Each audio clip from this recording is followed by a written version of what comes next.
இன்னைக்கு உருளைக்கிழங்கு மசால் கறி பண்ண போகிறேன். போன வீடியோவில் மஞ்சள் கொழுக்கட்டை எப்படி செய்கிறதுன்னு பார்த்தோம். அது கூட வச்சுருந்த உருளைக்கிழங்கு மசால் கறி எப்படி செய்கிறதுன்னு இந்த வீடியோவில் பார்க்கலாம். ஃபர்ஸ்ட் குக்கரில் கொஞ்சம் எண்ணெய் ஊற்றி 3 கிராம்பு, ஒரு சின்ன பீஸ் பட்டை, 5 ஏலக்காய் போட்டு கொஞ்சம் வதக்குனதுக்கப்புறம் 1 டேபிள் ஸ்பூன் இஞ்சி பூண்டு பேஸ்ட் போட்டு வதக்கலாம்.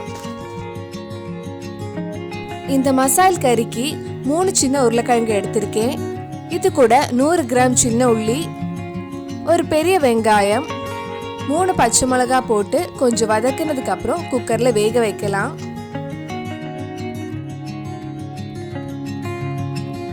தேவையான அளவு உப்பு போட்டுக்கோங்க.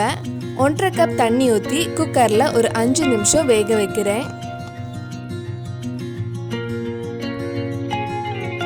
குக்கர் ப்ரெஷர்லாம் போனதுக்கு அப்புறம் ஓப்பன் பண்ணலாம்.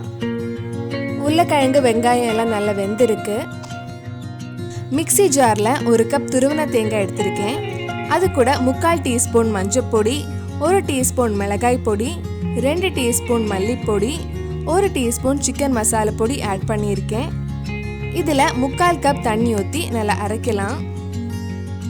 அரைச்சி வச்சிருந்த தேங்காய் பேஸ்ட்டை நம்ம வேக வச்சிருக்கிற உருளைக்கிழங்கு கூட சேர்த்து கொதிக்க வைக்கலாம். தேங்காய் அரைச்சி போடுறதுக்கு பதிலாக தேங்காய் பால் கூட எடுத்து ஊற்றலாம். தேங்காய் அரைச்ச மிக்ஸி ஜாரில் 2 கப் தண்ணி எடுத்து ஊற்றுறேன். குழம்பு இன்னும் கொஞ்சம் தண்ணியாக வேணும்னா இன்னும் கொஞ்சம் தண்ணி ஊற்றுங்க. குழம்பு ஆறுனதுக்கப்புறம் இன்னும் கொஞ்சம் கெட்டி ஆகிடும்.